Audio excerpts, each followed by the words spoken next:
Good morning students. आज का video class 12 के लिए है और जैसा कि पता होगा कल चैप्टर 4 हमने शुरू कर दिया था। नाम था रिप्रोडक्टिव हेल्थ, जो कंटिन्यू करेगा। अभी कई क्लास इसमें लगेंगे। आज इसका दूसरा क्लास है। कल हमने बताया था रिप्रोडक्टिव हेल्थ में प्रॉब्लम क्या है वो बता दिए थे। फिर उसके बाद बताए थे स्ट्रेटजीज कि जो हमारा रिप्रोडक्टिव प्रॉब्लम है उस प्रॉब्लम को दूर करने के लिए सरकार ने या नॉन गवर्नमेंट एजेंसी है उसने या जो इंटेलेक्चुअल कम्युनिटी है उसने क्या क्या स्टेप उठाया है। उसमें कुछ स्टेप बता दिए थे, 4 स्टेप बता दिए थे। आज 5वां स्टेप बताने जा रहे हैं कि उसमें और स्टेप क्या क्या हुआ। 5वां स्टेप बताने जा रहे हैं proper information about reproductive organs. एक और शब्द है एडोलसेंस। जब मां के शरीर से बच्चे जन्म लेते हैं उसको बच्चा कहते हैं, फिर वो धीरे धीरे बढ़ता है। इसके बाद एक समय आता है उसको किशोर कहते हैं, एडोलसेंस। और एडोलसेंस कब कहते हैं? जब लड़के में या लड़कियां में सेक्सुअल मैच्योरिटी आती है। जैसे लड़कों में कैसे पता चलता है सेक्सुअल मैच्योरिटी आ गई? चेहरे पर मूंछदाढ़ी आ जाता है, ये आर्म पिट है, यहां बाल आ जाता है। उसी तरह कमर के नीचे जहां हमारा नाभि है उसके नीचे जो एरिया है उसको बोलते हैं पेल्विक जोन, वहां बाल आ जाता है। आवाज लड़के का भारी हो जाता है। ये सारे एक्सटर्नल चेंजेस होते हैं। कब? जब बचपन से एडोलसेंस में जाता है तब। लड़कियों में भी होता है परिवर्तन। उसकी आवाज पतली हो जाती है, ब्रेस्ट का साइज बढ़ने लगता है और मेंस शुरू हो जाता है। ये सब जो चेंजेज हो रहा है ये बता रहा है कि उसका बचपन चला गया, अब वो यूथ स्टेज को टच कर रहा है। उसी को कहते हैं एडोलसेंस। तो उस एडोलसेंस में जो रिलेटेड चेंजेस होता है उसके बारे में बच्चों को बताना। रिप्रोडक्टिव ऑर्गन में भी चेंजेस होता है उसके बारे में बताना। Safe and hygienic sexual practice. बहुत पहले चाइल्डहुड में शादी हो जाती थी। आज चूंकि लोग पढ़ लिख लिए हैं, पहले से ज्यादा समझदार हो गए हैं, अब शादी होती है एडोलसेंस में या फिर 20 के बाद। कुछ लोग हैं जो गलती से अर्ली मैरिज कर देते हैं बच्चों का।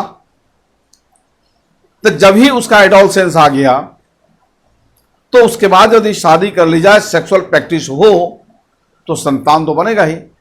तो सेक्सुअल प्रैक्टिस जो हो, कैसा हो, वह सेफ सेक्सुअल प्रैक्टिस होनी चाहिए, हाइजीनिक, बिल्कुल जो है सो सफाई के साथ सेक्सुअल प्रैक्टिस होना चाहिए।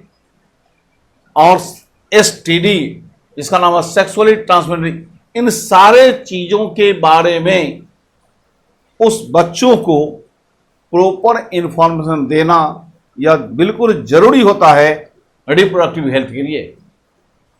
Next step, educating people about birth control options. लोगों को एजुकेट करना पड़ेगा, शिक्षित करना पड़ेगा। पढ़ाई लिखाई का नहीं, हिंदी अंग्रेजी उर्दू बंगला साइंस नहीं, हम यहां बात कर रहे हैं बर्थ कंट्रोल ऑप्शंस कि जो बच्चे का जन्म होगा उसके जन्म में काफी संख्या बढ़ जाती है देश का या दुनिया का। तो बच्चों का जो बर्थ कंट्रोल है, जनसंख्या को रोकने का क्या क्या ऑप्शंस हैं, क्या क्या उपाय हैं, इसके बारे में एजुकेशन होना चाहिए। जब मां प्रेग्नेंट होती है उसकी केयर कैसे करेंगे मां का, मां खुद अपना केयर कैसे करेगी, परिवार का लोग उसका केयर करेगा कैसे, उसका एजुकेशन होना चाहिए। Postnatal care of mother and child. जब मां बच्चों को जन्म देती है उस स्टेज को बोलते हैं पोस्ट नेटल स्टेज। उस समय मां और बच्चे का ख्याल, केयर कैसे करेंगे, परिवार का लोग या खुद मां, उसके बारे में उसको शिक्षित बनाना चाहिए। इंपॉर्टेंस ऑफ ब्रेस्ट फीडिंग, बच्चों जस्ट इसके पीछे चैप्टर था लैक्टेशन, हमने बताया था ब्रेस्ट फीडिंग का इंपॉर्टेंस।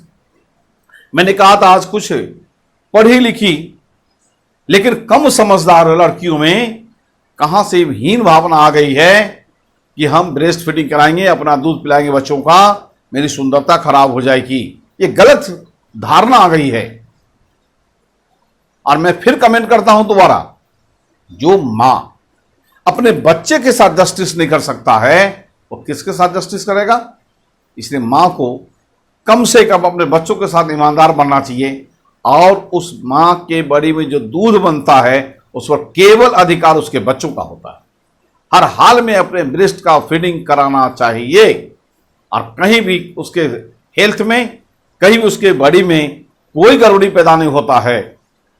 तो ब्रेस्ट फीडिंग का क्या इंपॉर्टेंस है ये हमने बताया था। तो इनिशियल शुरुआत में जो मां का दूध निकलता है उसको कोलेस्ट्रम कहते हैं। उस कोलेस्ट्रम में एंटीबॉडीज होता है, वो सारे न्यूट्रिएंट्स होते हैं जो अर्ली स्टेज के बच्चों के लिए काफी आवश्यक है। उसके बाद भी शुरू का कुछ दिन छोड़ करके बाद में जो दूध निकलता है वह भी बच्चों के ग्रोथ के लिए और हेल्थ के लिए आवश्यक है। इसलिए मां को हर हाल में अपने बॉडी से तैयार दूध, ब्रेस्ट से निकलने वाला दूध बच्चों को पिलाना चाहिए। इसके बारे में भी एजुकेशन देना पड़ेगा। और अंत में लिखे हैं equal opportunities for male and female child. आज हमारा देश, हमारा समाज काफी परिवर्तन हुआ है, लेकिन आज भी किसी किसी समाज में, किसी किसी एरिया में देखते हैं कि लड़के लड़की में अंतर लोग रखते हैं। पता नहीं क्यों गार्जियन को लगता है लड़की है, ज्यादा क्यों पढ़ावें, ज्यादा क्यों खर्च करें, ये तो पढ़ के किसी और परिवार की सदस्य हो जाएगी। बेटा को पढ़ाएंगे तो बेटा बाद में अच्छा नौकरी करेगा, अच्छा पैसा कमाएगा। मैं कहता हूं ये सोच गलत है। आज किसी लड़की को, हम बेटी को पढ़ा करके किसी और परिवार की बहू देते हैं, वह भी अपने बेटी को पढ़ा के मेरे घर में एजुकेटेड बहू देगी। समाज में परिवर्तन चाहिए। और कई ऐसे गार्जियन हैं जिसको केवल बेटी है, उसने बेटी को पढ़ाया बेटा के तरह। आज देश में इंदिरा जी का नाम सुना होगा, बेटी तो ही थी।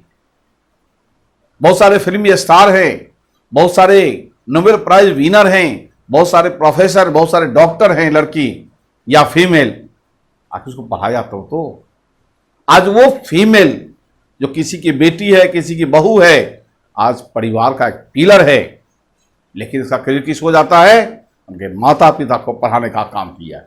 इसलिए जो कोई भी वीडियो हमारा सुन रहे हैं, चाहे वो बायोलॉजी का स्टूडेंट हो ना हो, मैं इस माध्यम से कहना चाहता हूं कि समाज के हर व्यक्ति को दोनों बच्चों को प्यार करना चाहिए, बेटी हो या बेटा हो, और इक्वल अपॉर्चुनिटी, दोनों को एक जैसा पढ़ाई देंगे। हाँ, मेरिट अलग अलग होगा, अलग अलग जगह चला जाएगा, अलग बात है। इनको ये अनजस्टिस नहीं करना चाहिए कि बच्ची को कम पढ़ावे, बच्चा को ज्यादा पढ़ावे। नो, ये गलत है। कहीं ना कहीं माँ बाप जो है हम बच्चों के साथ अन्याय करते हैं। तो इन सब बिंदुओं पर लोगों को एजुकेट करना पड़ेगा ताकि समाज में एक परिवर्तन दिखलाई दे। नेक्स्ट है awareness of problems due to uncontrolled population growth. अब देखो आगे हम लिखे भी हैं कि कैसे हमारे देश में पॉपुलेशन काफी तेजी से बढ़ रहा है। पॉपुलेशन काफी तेजी से बढ़ रहा है, उसके कारण क्या क्या समस्याएं आ रही है उसके बारे में लोग जागरूक करना पड़ेगा। एंड सोशल इविल्स, अब समाज में कई प्रकार की कुरीतियां हैं, जैसे हमने लिखा है sex abuse and sex related crimes. Sex abuse, आज आप जो भी गार्जियन हैं, मैं इस वीडियो के बारे में कहना चाहता हूं कि हमारे मोहल्ले में, हमारे घर के बगल से, सड़क से लड़कियां निकलती है। कभी कभी लड़कियां अकेले होती है, कम संख्या में होती है। कुछ लड़के जान के क्या करते उसके साथ अपशब्द बोलते हैं। ये बिल्कुल गलत है। आज हमारे घर के बच्चे किसी और बच्चे के साथ ऐसा करता है तो हमारी बच्ची के साथ भी कोई दूसरा करेगा। ये परंपरा गलत है। आज वो बच्ची भी हमारी बेटी की तरह है, हमारी बहन की तरह है। हर बच्ची देश का हमारी बेटी है, हमारी बहन है, ऐसे ट्रीट करना पड़ेगा। और हम लोग, ठीक है हमारी बेटी अपनी नहीं भी है, किसी समाज की बेटी है, अगर ऐसा गलत देखते हैं उसको रोकना चाहिए, ये नहीं कि उसको छोड़ देना चाहिए। तो ये जो समाज में जो सेक्सुअल एब्यूज हैं, जो प्रकार का क्या है, सोशल इविल्स है, सेक्सुअल क्राइम। आज हमारे देश में निर्भया कांड से सब परिचित हैं। पूरे देश का सर झुका दिया था कि हमारे देश में ऐसे भी बदतमीज लोग बसते हैं। आज वो सारे के सारे गुनहगार दुनिया छोड़ के चले गए, सबको फांसी में चला गया। जरूरी भी था। लोगों को बताना पड़ेगा कि अगर सेक्सुअल क्राइम करोगे और पकड़े गए जो सजा होगी, जीवन भर तुमको दाग लगा रहेगा, और बहुत बड़ी गलती किए तो ऊपर लटका दिए जाओगे, जैसा कि लटका दिया गया। निर्भया जो कांड हुआ था उसके सारे अभियुक्त चले गए ऊपर। तो इस तरह से समाज में जो सेक्सुअल क्राइम होता है या सेक्सुअल एब्यूज होता है, उसके बारे में भी लोगों को बताना पड़ेगा, ये कहना पड़ेगा कि इस तरह का चीज हमारे समाज के लिए, राज्य के लिए, देश के लिए, दुनिया के लिए अच्छा नहीं। एक अंत में लिखे हैं स्टैट्यूटरी बैन ऑन एमनियोसिंथेसिस। एक टेक्निक है एमनियोसिंथेसिस, उस पर बैन लगना चाहिए। क्यों? For sex determination. क्योंकि उस टेक्निक से मां के अंदर जो बच्चे बनते रहते हैं, जिसको हम फीटस कहते हैं बच्चों का, उस समय हम उसकी सेक्स की जांच कर लेते हैं। बोलते हैं डॉक्टर को, डॉक्टर साहब ईसा साहब हमारी वाइफ है, हमारी परिवार का सदस्य है, प्रेग्नेंट है, इसकी सेक्स की जांच कर लीजिए। डॉक्टर जांच के बता देता है लड़का है कि लड़की। अब जहां लड़की का नाम सुना, तुरंत उसको क्या कहते हैं, मारने का इंतजाम कर देते हैं। ये जो गर्भ के अंदर तैयार होने वाला जो बच्ची है, उसको जो मारने का काम करता है, इसी का नाम है कौन चीज? यहां लिखे हैं फीमेल फिटिसाइड्स। इसकी आज संख्या बढ़ रही है। इसी को कानूनी तौर पर रोकने के लिए ये जो टेक्निक है, इस पर बैन लगना चाहिए। इस टेक्निक को डिटेल में लिखे हैं, इसको हम समझाते भी हैं।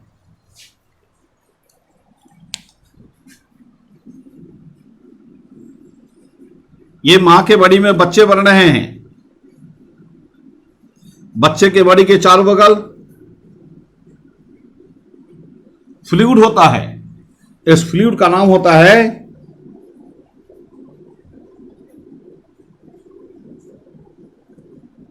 Amniotic fluid. जैसे हमारा बॉडी है, हमारे बॉडी के चारों बगल क्या होता है, बहुत सारे सेल मरते हैं, बॉडी से अलग हो जाता है। ऐसे ही इसमें भी कुछ सेल मौजूद रहते हैं। इसी सेल को हम बाहर निकाल लेते हैं। और बच्चों, पढ़ा होगा सेल में कि बीचों बीच में लगभग न्यूक्लियस होता है, उसमें क्रोमोसोम होता है। इसमें इस क्रोमोसोम की जांच कर लेते हैं। अगर क्रोमोसोम XX है तो ये फीमेल होगी, और यदि XY है तो ये बच्चा मेल होगा। तो ये जो टेक्निक है कि एमनियोटिक फ्लूइड में जो बच्चे हैं, फीटस है, उसका सेल को निकाल के उसके क्रोमोसोम पैटर्न को देख करके सेक्स की जांच कर लेना। हालांकि विज्ञान ने इसका जो टेक्निक निकाला, क्यों निकाला? क्योंकि क्रोमोसोम से कई प्रकार की डिजीज का पता लगा लेते हैं। लोगों ने क्या किया, इस टेक्निक का दुरुपयोग करना शुरू किया। डिजीज का पता नहीं लगाते हैं, सेक्स का पता लगा लेते हैं, और जहां यह फीमेल सेक्स है उसको मार देते हैं। तो यह गलत परंपरा बन रही है देश में। इसीलिए इस टेक्निक पर बैन लगना चाहिए। कि कोई भी दुनिया का डॉक्टर, भारत का डॉक्टर सेक्स की जांच ना करे, जिससे बच्ची की मौत नहीं।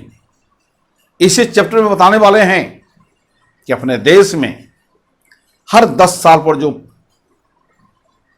सेंसस होता है, जिससे लोगों का गिनती होता है, और यह भी गिनती होता है कितने मेल है कितने फीमेल हैं। अभी अगले साल या अब शुरू होने वाला है 2021 में रिपोर्ट आ जाएगा। पिछले दशक में 2011 में जो रिपोर्ट आई थी, उसके बाद 2001 में रिपोर्ट आई थी। हर रिपोर्ट बता रहा है कि मेल की संख्या और फीमेल की संख्या में फीमेल का जो रेशियो है वो घट रहा है। ये अंतर बढ़ रहा है। ये अंतर नहीं बढ़ना चाहिए। अंतर बढ़ने का कई कारण होगा। एक बड़ा कारण है कौन? ये जो फीमेल चाइल्ड का जो हम एबॉर्शन करके मार देते हैं, ये इसका कारण है। ये नहीं होना चाहिए। और ये होता क्यों है? क्योंकि ये टेक्निक अवेलेबल है। इस टेक्निक पर बैन लगना चाहिए कि सेक्स एडल्ट किसी कीमत पर नहीं होना चाहिए। तो ये सब जो कुछ पॉइंट्स बताए हैं, अगर इस जो तैयार किया गया है स्ट्रैटेजीज, अगर इसको हम अपने जीवन में इम्प्लीमेंट करने, अमल में लावें, तो शायद पूरा समाज हमारा, चाहे देश हो चाहे प्रदेश हो, हेल्दी, रिप्रोडक्टिवली हेल्दी सोसाइटी बन जाएगा। अब नेक्स्ट इसी में एक छोटा सा पार्ट है पॉपुलेशन एक्सप्लोशन। एक्सप्लोशन का हिंदी होता है विस्फोट। नाम सुना होगा बच्चों, पटाखा। एक छोटा सा इसका पटाखा होता है, थोड़ा सा आगे निकला रहता है पलीता, आग लगा के बच्चे भाग जाते हैं। वो जब बर्स्ट करता है कि बहुत बड़ी आवाज देता है, टुकड़ा टुकड़ा उसका कागज बिखर जाता है, बहुत दूर में फैल जाता है, आवाज और कागज।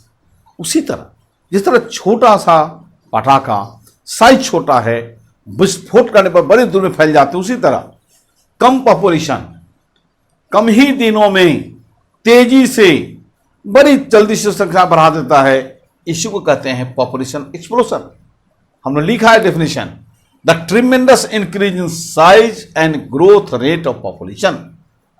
पॉपुलेशन के ग्रोथ का रेट और साइज का जो ट्रिमेंडस इंक्रीज होता है, तेजी से वृद्धि होती है, इसी को कहते हैं पॉपुलेशन एक्सप्लोशन। लोगों को लगता होगा सर कहां तेजी से बढ़ रहा है, बच्चे हैं 15 साल 20 साल 25 साल 30 साल में शादी होता है तो बच्चे होते हैं, तो बहुत देर के बाद ना बच्चे होते हैं, स्पीड कैसे बढ़ा पता नहीं चलता है। थोड़ा सा कैलकुलेशन देखो, पता चल जाएगा। लिखे हैं the world population was about 2 billion in 1900। जब 1900 साल था, पूरे दुनिया का पॉपुलेशन केवल 2 बिलियन था, और 2000 माने 100 वर्ष में ये 6 बिलियन हो गया, 3 गुना। ये तो हुआ पूरी दुनिया का। भारत की बात करते हैं।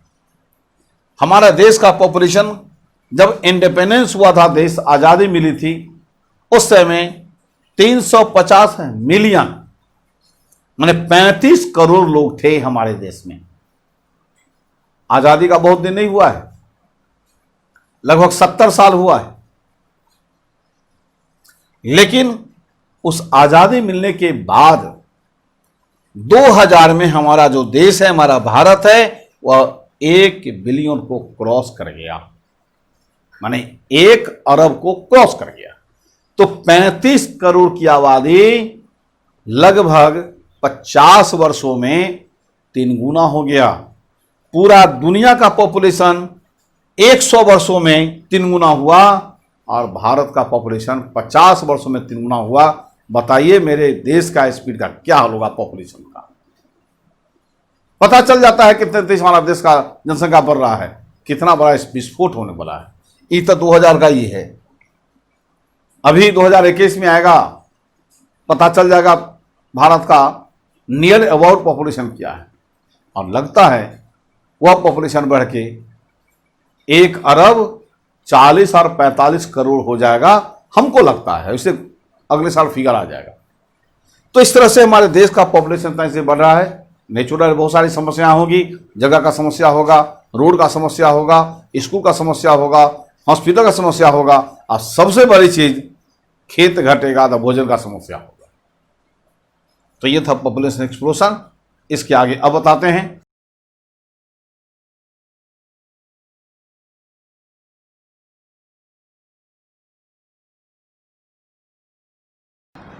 अब एक छोटा सा टॉपिक है, रीजन्स फॉर पॉपुलेशन एक्सप्लोशन। पूरी दुनिया में या अपने देश में इतने तेजी से पॉपुलेशन बढ़ा, इसका क्या कारण होगा? कुछ कारण लिखें।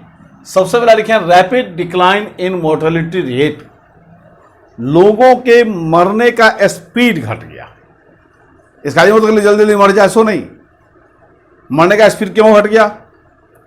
आज से 50 साल पहले, 100 साल पहले, 200 साल पहले अगर चलते हैं तो उससे उतनी अच्छे डॉक्टर नहीं थे, उतने अच्छा मेडिकल फैसिलिटीज नहीं था, उतने अच्छे जांच का व्यवस्था नहीं था।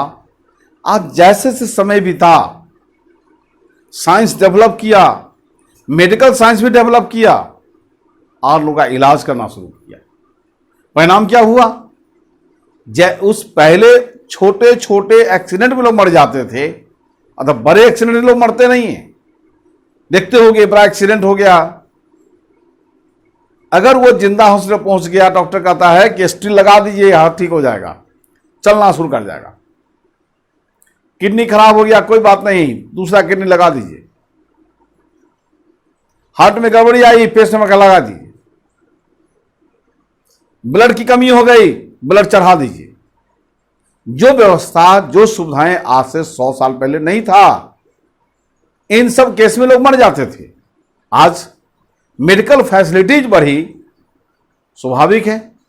बीमारी होने के बाद भी बहुत सारे डॉक्टर बचा लेते हैं तो आदमी का संख्या बढ़ेगा। वही हम लिखा है कि rapid decline in mortality rate.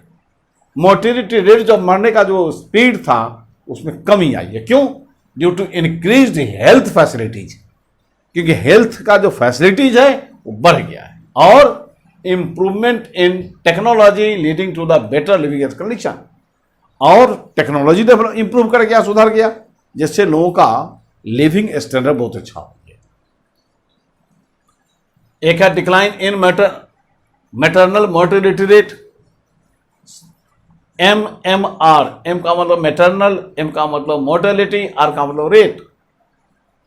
आज भी तो लोग जो 11-12 के बच्चे हो, तुम्हारे घर में भी कुछ रिश्तेदार होंगे, चाची है, भाभी है, देखोगे जिस दिन उसके बच्चे का जन्म होने वाला है, घर का लोग थोड़ा चिंतित रहते हैं जरूर, क्योंकि उनको लगता रहता है कि आज इस बच्चे का जन्म होगा, पता नहीं माँ बचेगी आखिर नहीं बचेगी, बच्चे बचेंगे आखिर नहीं बचेंगे। और कभी कभी ऐसा होता है अभी भी कि माँ समाप्त हो जाती है, बच्चे बच जाते हैं। कभी कभी माँ बच जाती है, बच्चे समाप्त हो जाते हैं। कभी कभी तो दोनों समाप्त हो जाते हैं और कभी दोनों बच जाते हैं। लेकिन फिर ये काम तो आज नहीं हो रहा, पहले भी हो रहा था, आज घट गया है। क्योंकि आज हमारे पास मेडिकल फैसिलिटीज है।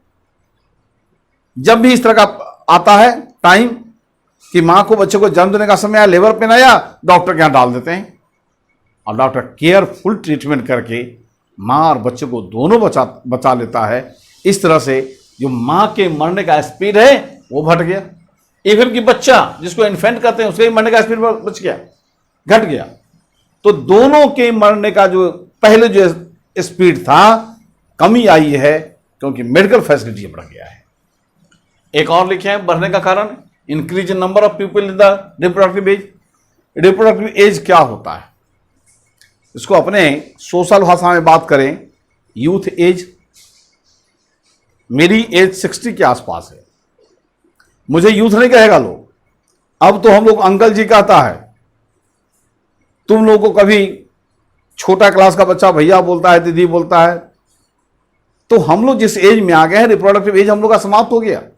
लेकिन आज जो बच्चे 15 साल, 20 साल के, सिर के 40 साल, 50 साल का एज के बच्चे हैं, लोग हैं, उसमें संतान देने की क्षमता है। और अपने देश का जो पॉपुलेशन है, आधा से ज्यादा पॉपुलेशन यूथ एज का है, इसको संतान क्षमता है। तो अपने देश का हमने कहा, अभी हमारे प्रधानमंत्री जी कई बार बोलते हैं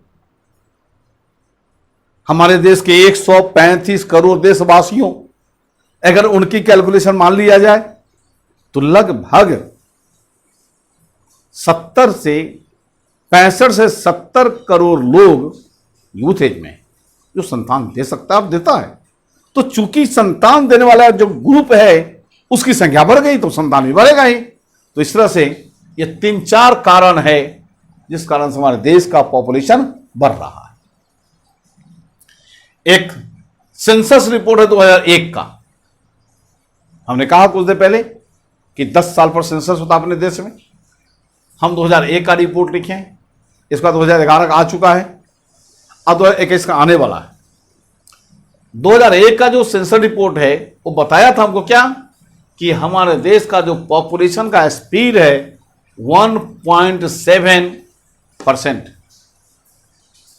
मतलब 1000 आदमी में एक साल में 17 लोग बढ़ जाते हैं।